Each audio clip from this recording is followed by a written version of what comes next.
One. That's for technology. Well, good evening. Thank you for being here. My name's Kira, and I'm on staff here at the library. And it's my pleasure to welcome you to tonight's author talk. A few housekeeping notes up front. If you have cell phones, please silence them. There will be a time for questions after the presentation. There are evaluation forms in the back of the room. So if you would fill one of those out after the program, that would be wonderful. We use that to help, we use all that feedback to help plan our future programs. And speaking of future programs, next month's Lunchtime Learning Series, our guest is Laura Rankin, the Director of Programs and Education at the Framingham History Center, and she's going to be presenting on the history of Framingham schools from 1707 to 1927. This Saturday, our film noir movie is at 2 p.m., and it's Collateral, starring Tom Cruise and Jamie Foxx. And on Monday, January 23rd, we have our third installment of our sustainability series in partnership with the Framingham Sustainability Committee, and the topic for that will be heat pumps. We have lots of things going on in the library. Check our website, check our newsletter, give us a call and ask us what's going on. So without further ado, it is my pleasure to introduce tonight's speaker and author, Cindy Kolbe. Cindy is a Framingham resident with a brand new book, Just Keep Swimming, A Crash, A Quest, and Waves of Hope. Cindy is going to introduce us to her story about a mother's crisis, a daughter's paralysis, and the events that took them from a small town in Ohio to Harvard and around the world. And I'm told a movie producer bought the movie rights, so there might be a movie in the future. So if you would, please help me welcome Cindy Kolbe.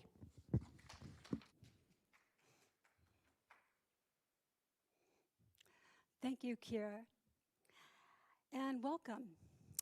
Thank you for being here to help me celebrate my brand new book. It's also my second book, Just Keep Swimming, A Crash, A Quest, and Waves of Hope. I'm excited to be here tonight. Here's the plan. I'll share part of an incredible story, one I never imagined would happen to me, and then you'll hear a few short book excerpts and have the chance to ask questions. All right, let's get started. Count to 5 in your head. In just 5 seconds, I went from having a daughter who could walk to one who couldn't, and it was all my fault. My husband and I raised 3 children in a small town in Ohio, and on a Saturday, I was driving home late at night after my son's concert at Ohio State. My daughters were in the car with me. I was way too tired, but I thought I could make it. I fell asleep at the wheel, and when I woke up, my 14-year-old daughter, Beth, was paralyzed from the chest down. Right after the car flipped, Beth knew something was wrong. She couldn't move. But she was telling me, "I'm okay, Mom. I'm okay. Everything will be okay." And, she believed it. She somehow, even that night, was able to accept her injury and kind of flip a switch, is what I'm trying to say, flip a switch in her head to what's next? What does she need to do next to get better, to gain more independence? Because in just a few moments, she lost it all. She was 14 years old. I quit my job teaching literacy to be her caregiver 24/7. We were a team since she needed help with literally everything. She's quadriplegic with all 4 limbs impaired and some organs. She can't move her legs. Her arm muscles are limited, and her hands don't work like ours. She doesn't have individual finger movement. She can move one finger about an inch up or down. So after the car accident, she had to relearn how to do everything, even how to hold a toothbrush. It was incredibly difficult, and the progress is slow after a spinal cord injury. It's hard to get the muscles that you have kind of working again. Before the accident, I had been diagnosed with depression. After the accident, I let my 14-year-old daughter lead the way, since I was barely functioning with guilt and depression. I chose to hide how I felt. I felt like we just needed to focus on Beth and supporting her, helping her. So I worked really hard to hide it. In hindsight, I wish I had asked for help long before I did. Beth chose another quest or another challenge for herself. Her quest was to become more independent. And in a few short months after the accident, that changed, and her goal was to become completely independent without a personal care assistant. And at that time, no one else thought she could do it. We supported her, we encouraged her, but we didn't think it was possible. I'll tell you a little bit more about that just a little bit later, but I wanted to do a little side note here. I bet you can't guess what helped her in that quest the most to be more independent. A new quad. It was swimming. She was not a swimmer before the accident. She went to water therapy after the accident, and she gradually learned how to float on her back. The first time, there were 2 therapists holding her up in the water. And her first thought is, oh, let me go. I want to see if I can float. And they said, wait a minute. They weren't quite ready to let her go, but they did work on floating. And a couple sessions later, she could float on her back if she moved her arms slowly underwater. So when she did that, she could actually move across the pool. And she loved it. She found freedom in the water at a time when it was really difficult just to push her wheelchair on land. And then, fast forward a bit, we joined a spinal cord injury group. And her friends in the group, the other teenagers, said, oh, you need to sign up for the wheelchair games. It's just a fun competitive event once a year. And so they're all signing up, and then they're signing up for swimming. And she goes, well, I can't swim, I just float. And they said, oh, sign up anyway. And she decided she was going to try to figure out how to get her arms out of the water in a backstroke and still breathe. So that was her goal then after she signed up. And she found a physical therapy student who wanted to help her do that. So we met her at the pool 2 weeks before the wheelchair games. And together they figured out how Beth could actually breathe and do a sloppy backstroke. So we go to the Michigan Wheelchair Games, and we meet a national team coach there. It was definitely a serendipity event because national team coaches don't usually go to wheelchair games. Now, the coach watched Beth swim, and he said, 1 month from now, you need to be in Seattle. And I'm, he's telling her this, and I'm nearby, and I'm thinking, what? Seattle? We live in Ohio, we're in Michigan. But there was a national swim meet a month from then, and he suggested that she go and see the possibilities. And long story short, we did go, even though we'd never traveled with her wheelchair before. And she did see the possibilities. Imagine walking into a huge swimming pool area, and there's hundreds of swimmers. It was a big meet, several international teams, and also every kind of disability you could imagine, physical disability. So there were prosthetic limbs propped on the bleachers, and both of us just immediately felt an immediate acceptance of disability. And it was really the first time that we felt that. She decided that she wanted to learn to swim, really swim, with a swim coach. And the next 2 years, she was very focused on that. After 2 years, she was named to the U.S. Paralympic National Swim Team. She swam with them for 5 years and traveled the world. 3 of those years, Beth was also a member of the Harvard Women's Swimming and Diving Team, a varsity Division I team, the first with a visible disability. And that was just an incredible experience. The coach recognized the value of having Beth on the team, even though she would never score a point at a college swim meet. Instead, she set many American records at Harvard's Blodgett Pool in Cambridge, with her teammates cheering her on. And Beth's adventures didn't stop there. So many things, which is why a movie producer paid me for the movie rights and wrote a screenplay. So we'll see what happens with that. I'd like to take a little break here to do a book excerpt, and then I will jump back in after that. And I'd like to introduce one of my favorite people, my best friend John, been married for 45 years. All righty.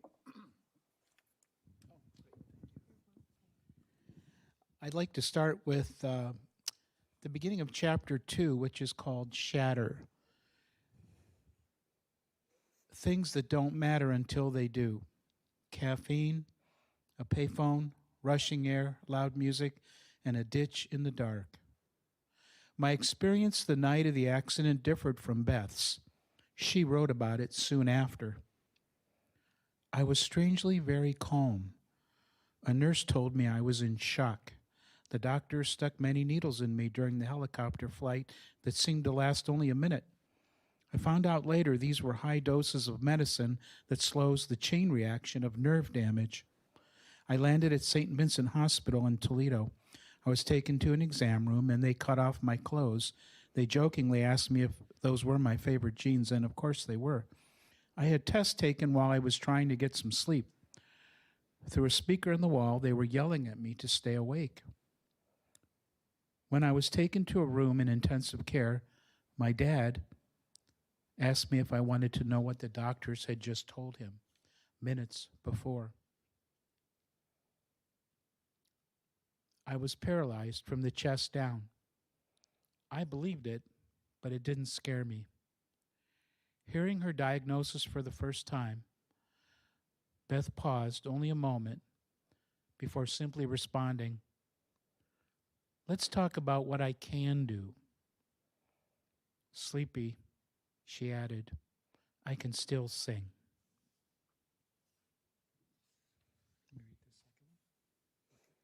This next excerpt is further in the book, and it talks about the first homecoming dance in the fall of that year. So this would only have been about 5 or 6 months after the accident. The fall homecoming dance introduced the logistics of dressing up in a wheelchair. Many aspects required consideration. The length and width of the skirt, the placement of any ribbon to avoid the spokes, the style of the dress and how it draped over the body. I bought an earlier version of Spanx at Beth's request. I sewed a wide elastic strap in a circle to hold her knees together under the dress. A few years before crossing one leg over the other served the same purpose. Most dressy shoes slipped off during leg spasms and transfers, and we shopped at several stores to find a perfect pair with a strap along the back. The evening of the dance, John and I dropped Beth off at the high school. Her sister and friends were already inside. Beth's new fancy shoes fell off during the transfer from the car to her chair, despite the backstrap. With the shoes back on again, I adjusted the sleeveless black dress several times. I worried more about social aspects than physical details, concerned about Beth's expectations. She refused our help to wheel up the sidewalk to the main entrance of the school, even though she couldn't begin to open the heavy glass doors. And just as an aside, as her dad, I remember standing on that curb watching her wheel that distance up to the door, and it seemed like forever for me. I just wanted to jump out and help her all the way up, but she made it. From the car, John and I observed Beth's slow, labored ascent on the long incline. Another little action turned into a grueling challenge. He expressed amazement at her tenacity and how easily she took the leap of faith that someone would let her in. Someone did. At home, waiting for her phone call, I braced for a negative outcome. Was this a turning point? How much vulnerability could she carry as a new quad and as a new freshman at her first high school dance? After, Beth wheeled to the car with barely worn shoes on her lap and her three best friends alongside. Bursting with enthusiasm, the beaming girls talked nonstop. They all wore the hope rings, and these were rings that the four girls, they made four rings with the word hope inscribed, a single diamond ring. And actually, when they went to the jeweler in Tiffin to purchase them as a surprise for Beth, the jeweler just gave them to the girls, no charge. They all wore the hope rings. Most had not been taken off for weeks. I dropped off her friends, then asked Beth if she danced. Silly question. She loved the new experience of dancing in her wheelchair. I had stressed needlessly again. I pushed my pessimism down the road with the crisis of the moment averted. Maria arrived home later that evening and told me how Beth danced most of the night in groups that included boys. Maria and I had shared tears over the shock of the accident, survivor's guilt, and the limits of a C6-7 injury. The night of the dance, after Beth's pure joy in life, we hugged and cried again.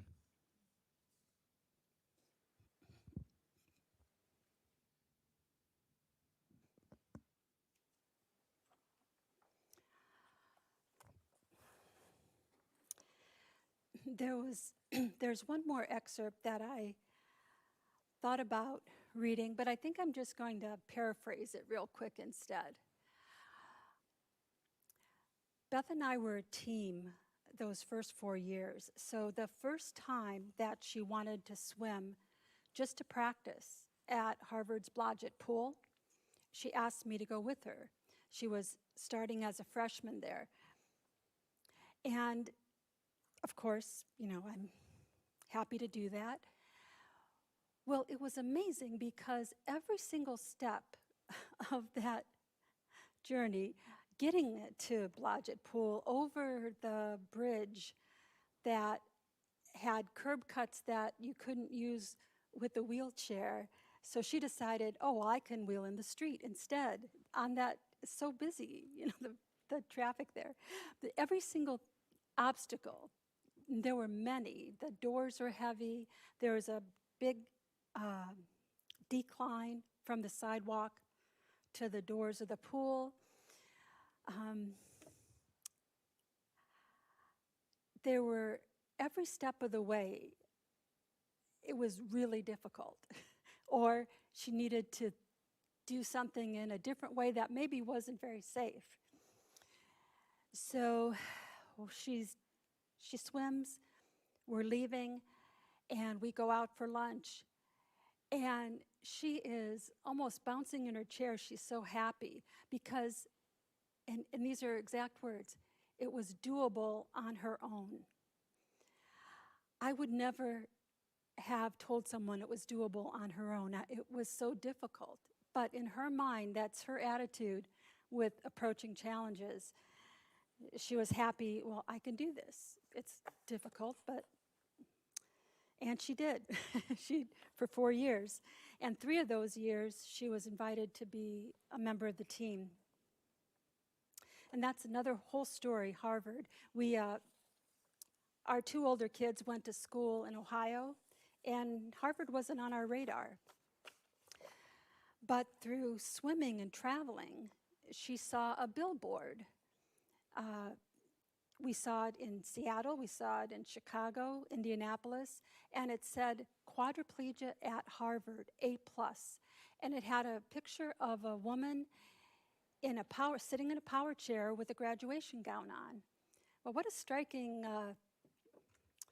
billboard. It kind of planted the seed of Harvard in Beth's mind.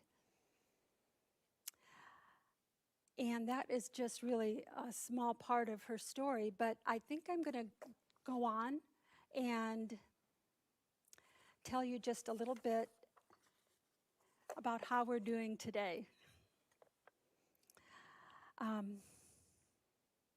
Along the way, I learned something very important from Beth.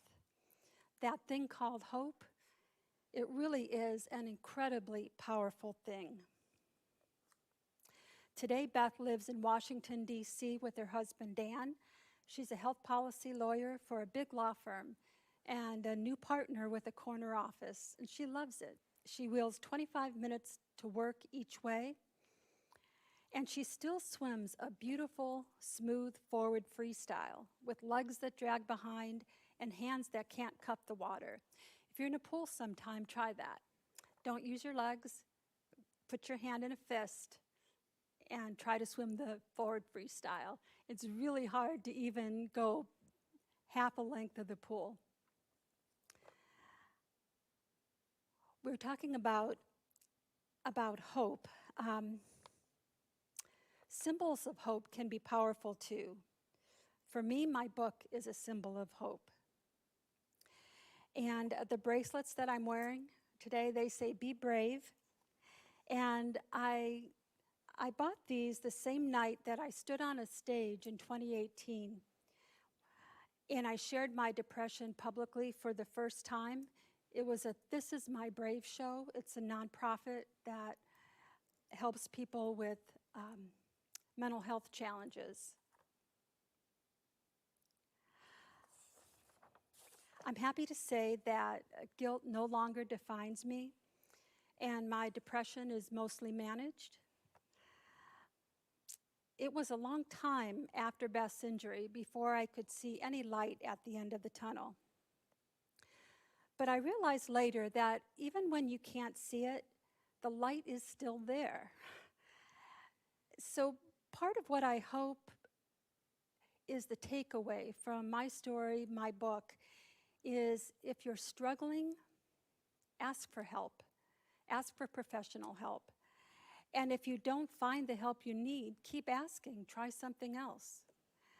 I think that's very important. We can support our families, help other people so much better if we take care of ourselves. Beth and I are both passionate about giving back. I've been a lifelong disability advocate, and that just continued after the accident. Beth was always volunteering too. I'm a peer mentor for other moms of kids with a spinal cord injury, and that's been a very meaningful project for me. I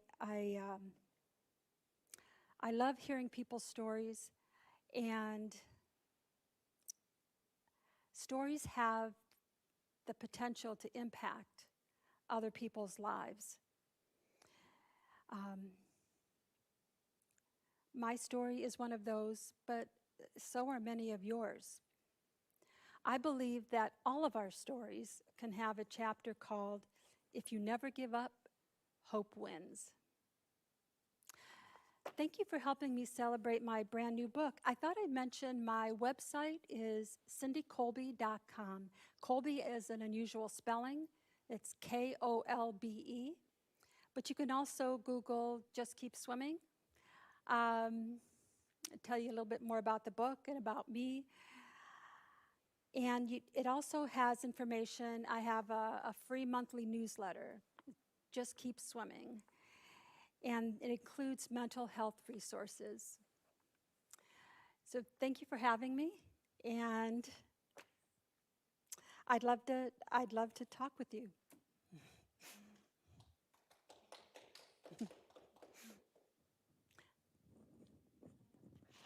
Yes.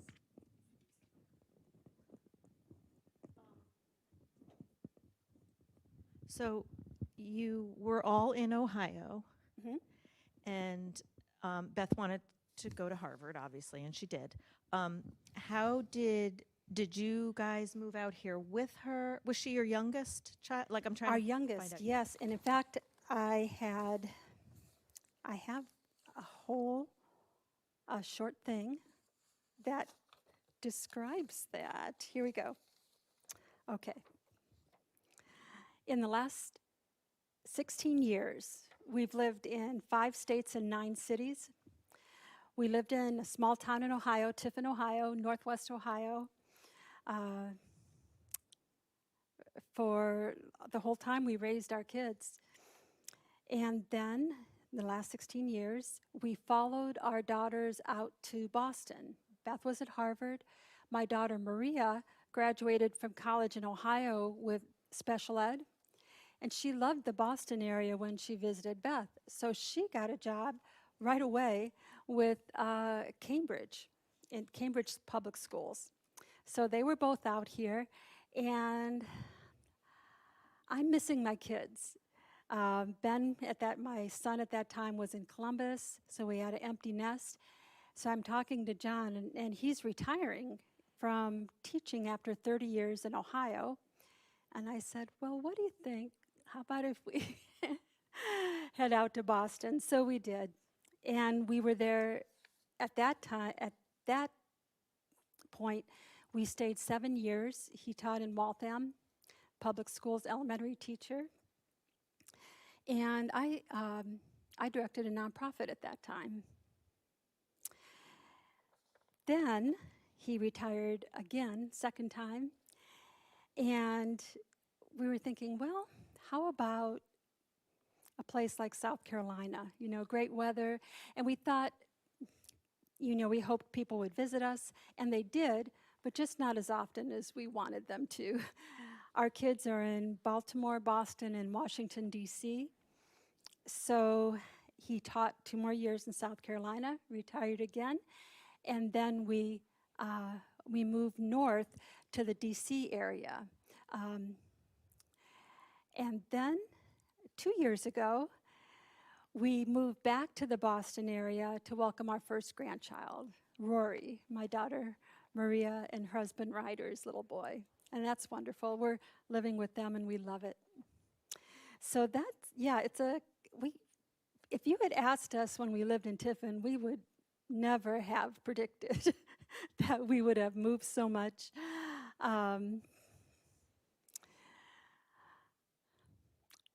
But, you know, that's, but, you know, we're also getting really good at it. We travel light these days. And it's funny because our friends, some of our friends and family, they've kind of asked us for advice on moving at times because we've got that down. So right there's kind of a big roundabout story, but we love the Boston area. We're happy to be here. Are there any other questions?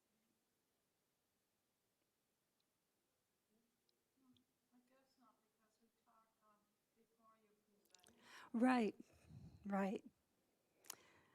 Well, great. Thank you. Oh, sure. Mm-hmm.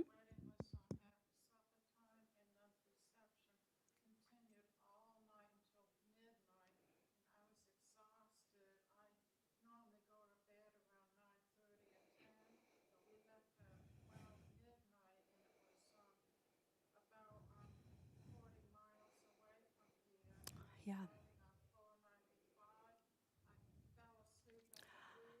Oh, yeah.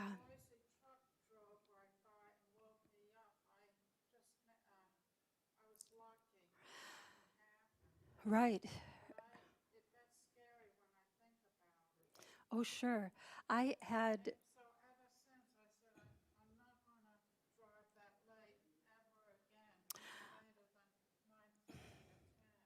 right, right. I don't, right, talking about falling asleep at the wheel. It's surprisingly easy to do, and I didn't know that either. I had never been that tired when driving before. And I thought, well, I'm close to home. I can make it. I can do this. I'm trying to keep my eyes open and rolling the window down. I even woke Beth up. She was sleeping, and I woke her up to talk to me. But even with that, it was, yeah, can happen really, really fast. So, yeah, I always encourage people to be extra careful and not not take chances with that. Yeah, like if I go to a school reunion, which is held at nighttime, Hmm. I don't stay any later than 9:30. I really Right. watch out for that. Even the bus driver will fall asleep at the wheel after midnight or whatever because that's past their bedtime. Right.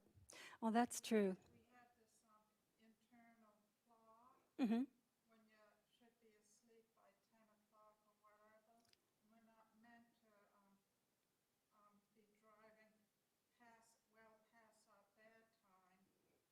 And I've heard of stories of truck drivers driving all night Hmm. and they fall asleep at the wheel and, an 18-wheeler, Right. that Right. happens. Yeah. But Can be really dangerous. they've made restrictions on truck drivers that they work on 8-hour shifts and no more than that. Right. Yeah. Oh, that makes sense. It's I think we all know it that with falling asleep at the wheel, yes, but even other things, life can change in a minute. And I really, my story is definitely one like that, where your life just completely changes. And at the time, I never thought that things would ever be okay again. Beth is saying everything's okay, and I did not believe her. But she was right. And it is wonderful when it works out that way. We should have left that wedding around 9:30. I know it's leaving the reception early, but it's important to look after yourself. Right. Oh, definitely. Yeah, you're right.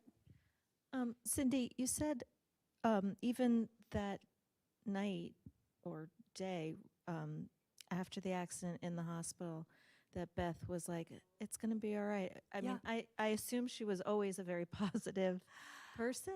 Well, she, to a point, I mean, it, but it was amazing after. It was 100% positive.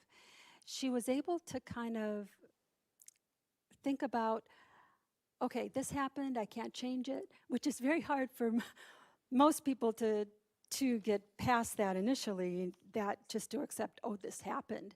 Because in my mind, I was thinking often, well, if I had stopped, what if I had done this, then this wouldn't have happened. My mind is spiraling, but she just said, it happened and we're moving on. And what do I need to do? And it served her so well all the way through. She was our rock, wouldn't you say? Yes. There were people that said to me throughout the process, they said, you just must be amazing parents, to be able to get through all this and she's doing so well. And I had to admit that for the first 2 or 3 or 4 years after the accident, she was carrying me on her shoulders emotionally because I was in shock for quite a while. And I saw all the obstacles as huge obstacles, whereas she minimized a lot of that. And so I don't know, there's something deep inside of her, and she still possesses it today.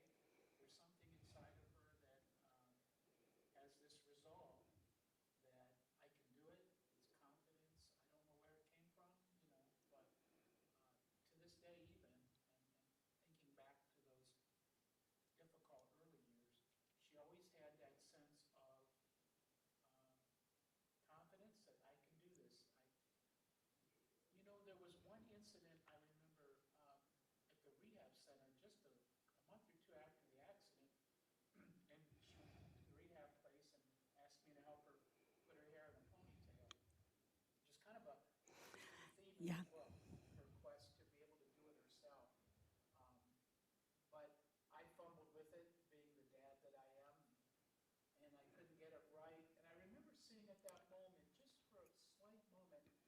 got a little teary-eyed, a little frustrated with that situation. But I can honestly say, that was it.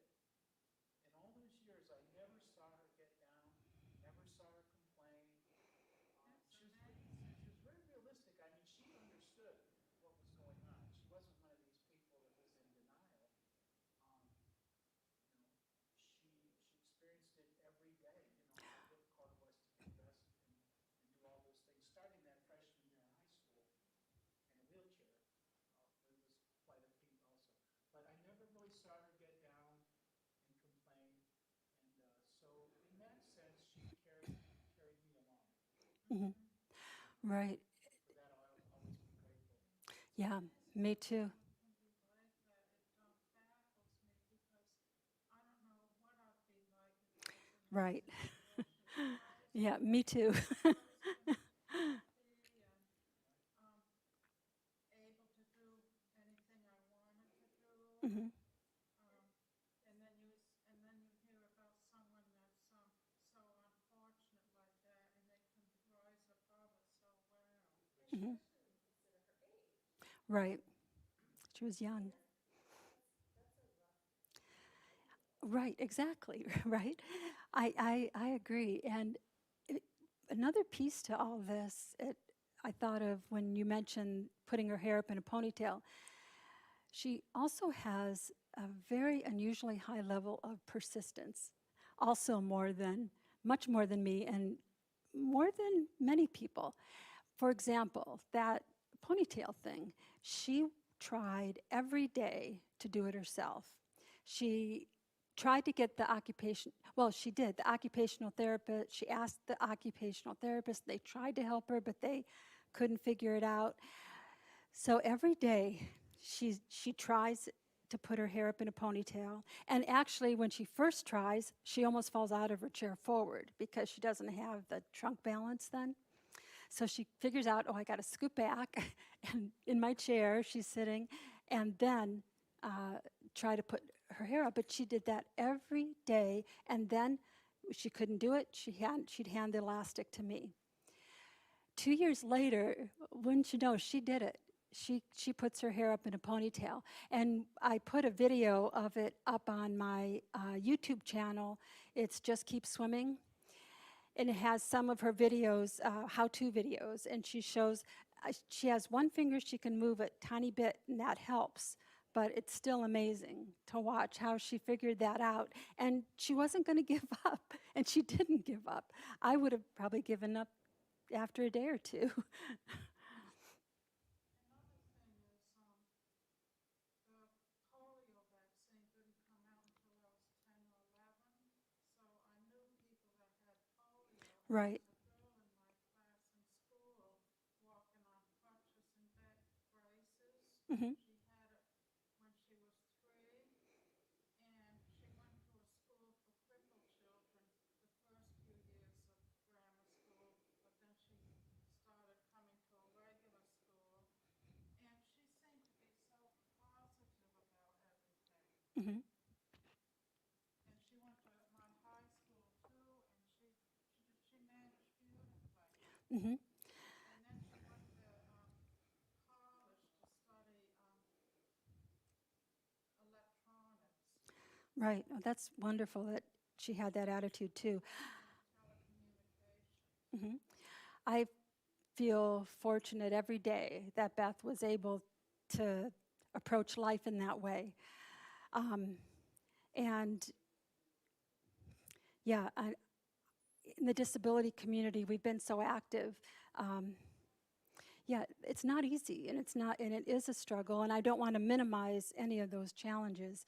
They're very real, but yes, I'm grateful that she was able to maintain that.